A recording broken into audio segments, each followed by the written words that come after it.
just uses the power now inverted, and that means all the blood is rushing to his head. He pushes even harder to go into almost a small square loop there, right at the top of that spine, but he's pulling back out of it.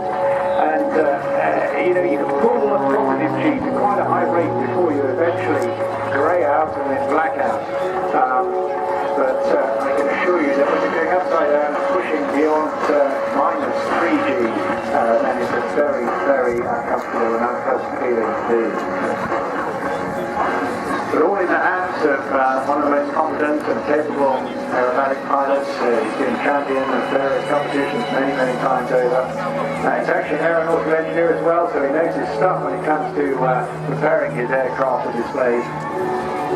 Based up at Wickerby in Lincolnshire, where he manages pretty much everything that's going on up there, in addition to doing all this in his spare time.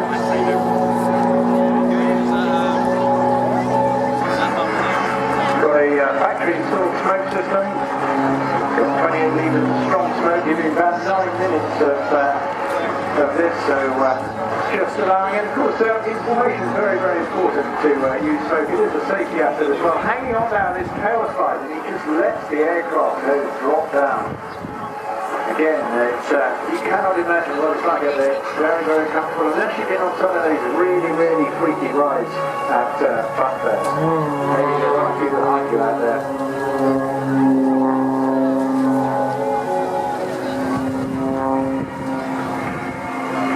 Your luggage in this neat little touring aircraft as well. You can fly 700 nautical miles on this on one tank with a very reliable Lycoming engine.